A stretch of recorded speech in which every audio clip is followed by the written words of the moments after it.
Welcome back to the program. Will we or will we not? That is the question.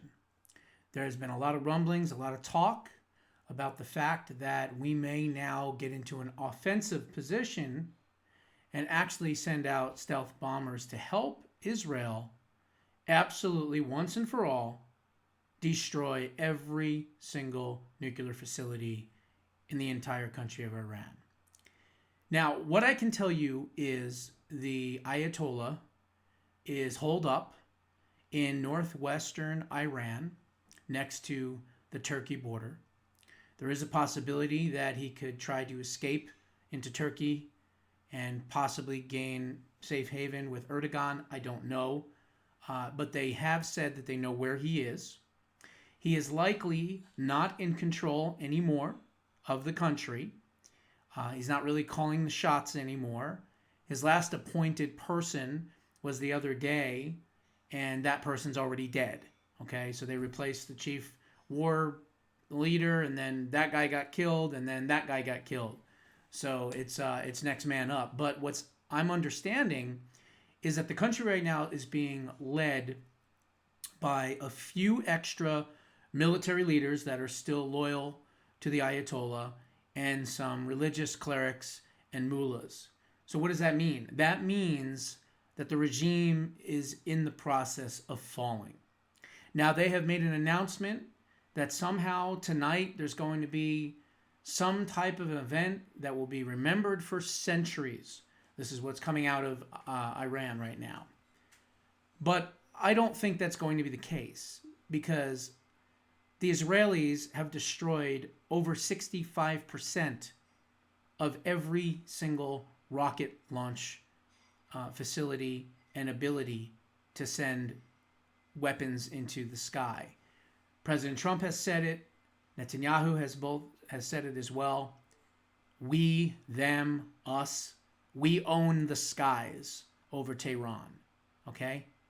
So something's going to happen Thursday or Friday of this week, according to the defense minister, Israel Katz, in Iran, that he feels will be, well, his exact words were, if you thought the beeper situation and operation was big, wait till you see what we have coming. Okay, that's basically what he said. Now, we have to start thinking about post-regime. Okay, it's really important to think about that because this regime is on its way out, finally and thankfully for the Iranian people. They're going to be free, in my opinion, very, very soon. Now, at this point, they haven't, quote unquote, killed the Ayatollah, but they do know where he is. And so we're going to see what happens pretty soon. But let's just assume that the war is going to end in a short amount of time. We hope. We hope. Again, we hope. But more importantly, what happens next? Well, number one, there'll be a reconstruction, obviously, of Iran that we will more than likely pay for and help support. But who's going to take over? That is the question. Who is the likely predecessor of a new Iran that is not hostile to Western countries? Well, look no further than the exiled crown prince of Iran and the oldest son of the former Shah. His name is Reza Pahlavi. And although I'm not in Iran or Israel, my guess is this is the person, once the regime falls, that will be in charge of setting up the new government and all of that good stuff. So this is a little bit from this gentleman. Supreme leader Ayatollah Khamenei would end the fight between the two countries, not escalate it. Netanyahu's comments come as Iran's exiled crown prince says it's time for the Iranian military and security forces to abandon the Islamic Republic. Reza Pahlavi's grandfather was the last Shah of Iran before the 1979 Iranian Revolution. The exiled crown prince of Iran and advocate for secular democratic Iran, Reza Pahlavi, joins me now for more. Sir, thank you for coming on. You say now is the time for the Iranian people to come together and reclaim Iran by getting rid of the Ayatollah. Why do you think that? And could the Iranian people do this without an international effort? Well, first of all, this is not a new fight for us. It's been going on for decades, and particularly in the latter years, we've seen how many times the Iranians have gathered together in protest and defiance of the regime, knowing full well that as long as this regime is in place, there's no hope for a better future for all of us as Iranians. Now the opportunity has been provided in the sense that when you're fighting an extremely brutal and repressive regime, when it's been now declawed and we are sensing almost a state of collapse by the regime, by people beginning to defect, by relatives of the regime taking flight, by the leader himself hiding in an underground tunnel, I think that this is an opportunity that we have never had this far in the past 4 decades.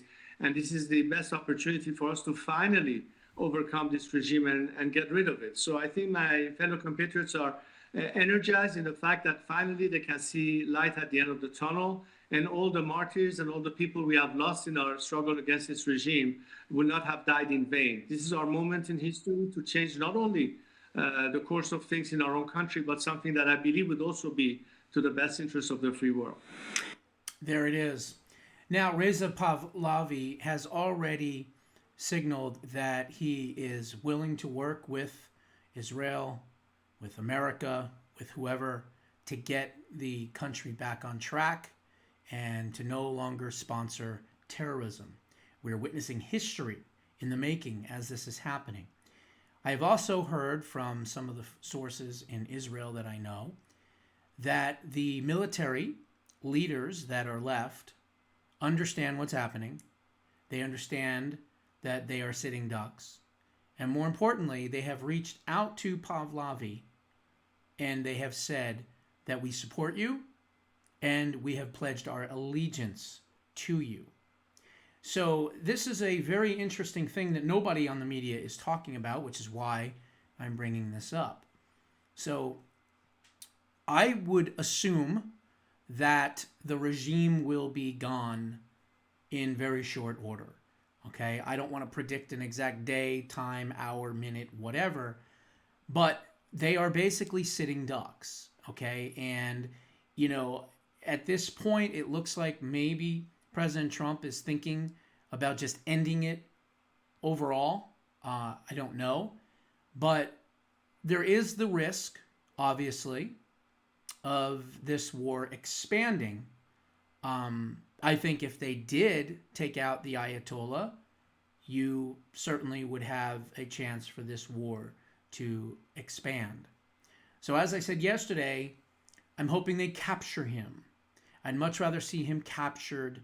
I'd much rather see him put on trial at the International Criminal Court at The Hague for crimes against humanity, in similar fashion to what happened with Saddam Hussein, and once found guilty, then of course, meet the right punishment, whether it's the same fate as Saddam Hussein or jail or whatever, but that's probably the better peaceful way of going, okay? But we're going to see what happens. Now, I'm a little worried that this possibly could expand, and the reason I am is because there has been sightings of military transport planes landing in the airport in Tehran. And these are Chinese planes. Okay? So the question now, is China quietly aiding Iran in this war? Listen to this report. And this is again coming from Israel.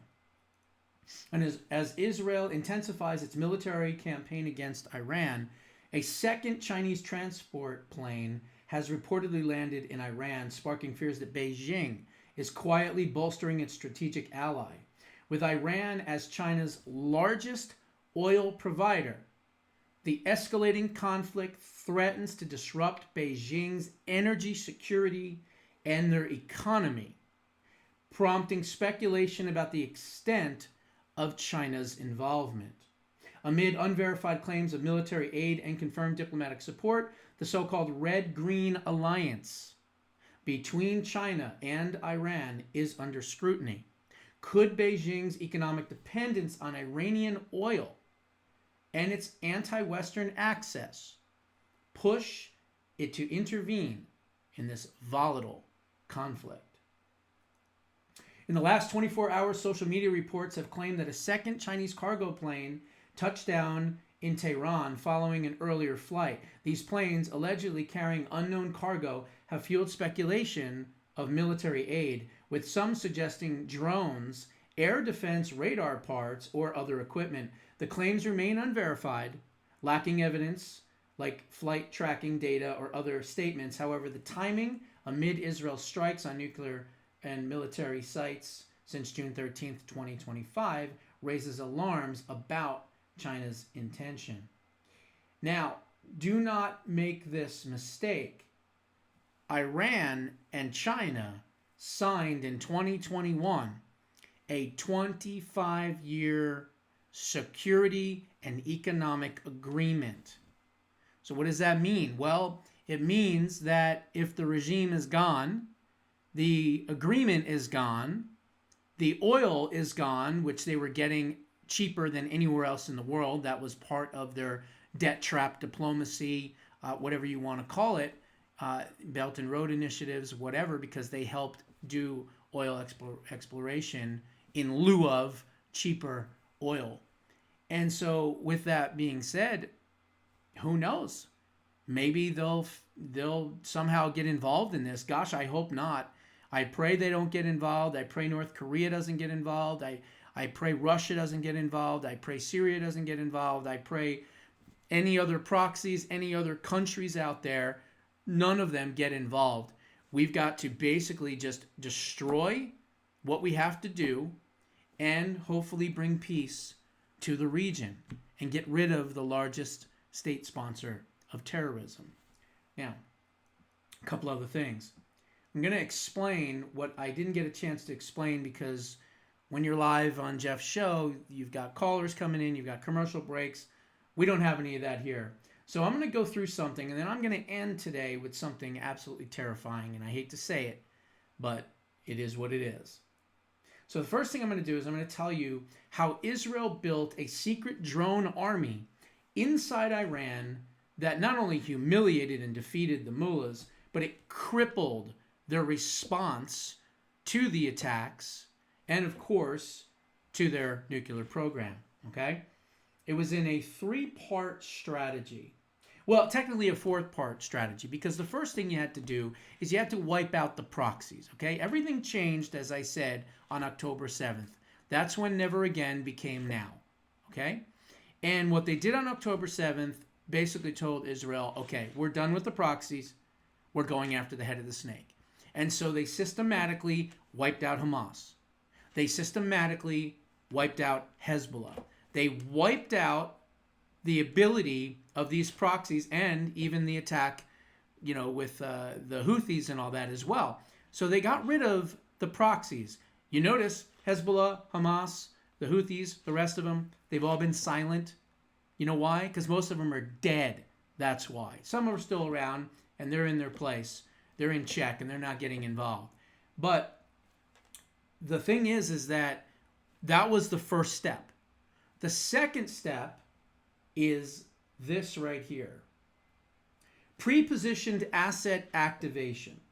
Israeli commandos and Mossad operatives have embedded precision-guided drones and explosives inside Iran months earlier, including right next to Tehran.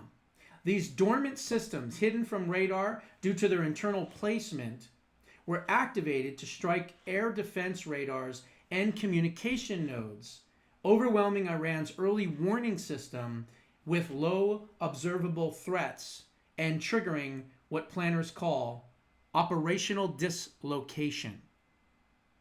The next phase was vehicle-based strike systems. Concealed within civilian vehicles across Iran, Israel embedded launch platforms fired powerful munitions at key defensive targets. These tactics neutralized air defenses from within, clearing the path for incoming aircraft. That's why Bibi Netanyahu and President Trump have said, we own the skies. And we clearly do. Now, the final phase, which was conventional air campaign. Over 200 Israeli fighter jets, many F-35s with standoff munitions, conducted precision strikes on more than 100 nuclear and military sites. With Iran's command systems disrupted and their defense degraded, Israeli aircraft operated with near impunity. The campaign was the product of years of sustained intelligence preparation and real-time intelligence, surveillance, and reconnaissance dominance. A senior Israeli security official said, quote, "The Mossad worked with a huge number of people, a mass of agents deep inside Iran, operating at the highest levels of penetration imaginable. Some of these agents were retrained as commando fighters to carry out missions and critical operations." So this is wonderful if you're trying to destroy your enemy. But this also begs this question. If Israel is able to do this to Iran, what could another country, God forbid, possibly do to America? We have had open borders for well over 4 years.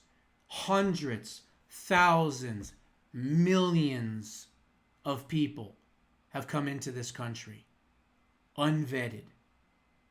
There are, right now, as we speak, likely numerous operatives from the CCP in our country. And what if, God forbid, they are told to be activated? It's a sight, it's a thought we don't want to even think about, okay? But in a lot of ways, what Israel has done has shown the rest of the world what is possible. And what do I mean by that? Well, hold on for dear life for this one. Israel's Iran operation reveals our current danger. China's multi-domain infiltration has pre-positioned assets throughout the United States and its infrastructure. The stunning success of Israel's June 2025 Operation Rising Lion against Iran revealed the devastating potential of systematic infiltration executed after years of patient preparation. While the world focused on Israelis' capabilities, a far more sophisticated campaign has been unfolding on American soil. Mounting evidence suggests that China is conducting operations against the United States on a scale that dwarfs Mossad's penetration of Iran, creating a vast network of pre-positioned assets that could be activated in a future war with potentially catastrophic consequences for U.S. national security. Israel's operation demonstrated how long-term methodical preparation can enable devastating surprise attacks. Mossad agents smuggled hundreds of drones components into Iran, established covert operational bases, and embedded precision-guided weapons throughout the country. Activated alongside airstrikes, these assets systematically disabled Iranian air defenses and enabled Israeli aircraft to openly operate freely, demonstrating the power of strategic patience and embedded capabilities in modern warfare. While Israel embedded capabilities over several years, China's infiltration of the United States has been underway for more than a decade across multiple domains. U.S. cybersecurity experts have confirmed that China has not only penetrated digital infrastructure, but embedded physical backdoors in American power systems. Chinese-made solar inverters in U.S. grids contain hidden radios and remote kill switches. These vulnerabilities could allow Beijing to shut down segments of the electoral grid without direct kinetic attack by bypassing traditional defenses. Another critical aspect of China's infiltration strategy is human intelligence. Encounters with Chinese nationals at the U.S. southern border have surged from just 450 in fiscal year 2021 to over 24,000 in 2023. That's a 5,200% increase. Many are military-age men, some with prior service in the People's Liberation Army. Authorities admit they cannot fully vet for CCP ties. Combined with 5 million Chinese nationals already in the United States, the influx raises the possibility of an intelligence and logistics nightmare and network on a scale America has never faced before. Now, the Mossad and the Israeli intelligence need to work with America's government. They need to say, hey, here's how we did it. Here's what you need to look for. We need to have an entire group within our government that is focused solely on the one purpose of finding and extrapolating and getting rid of or killing or whatever we have to do these Chinese networks that are likely embedded in a lot of areas throughout our country. Secretary of Defense Pete Hegseth needs to put massive resources on this. President Trump needs to direct the State Department to put massive resources on this.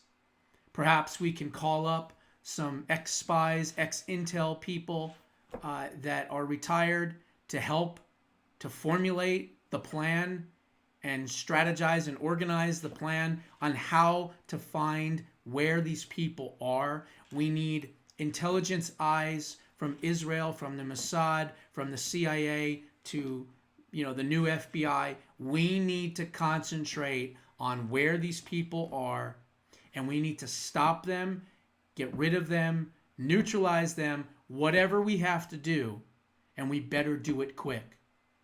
Because most of the things that I'm hearing and reading, that the invasion of Taiwan could likely take place in mid-2027.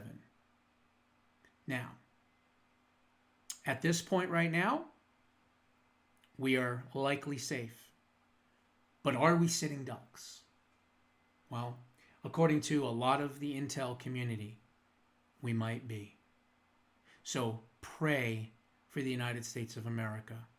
Pray for our intelligence community to figure out where these embedded CCP operatives are. Get them out of our universities. Get them out of our research centers. Get them out of buying real estate. Get them out of the country. 100%. We need to kick out every single Chinese person in this country that is not here legally. And quite frankly, probably put the FBI on the ones that are here legally. Pray for Israel.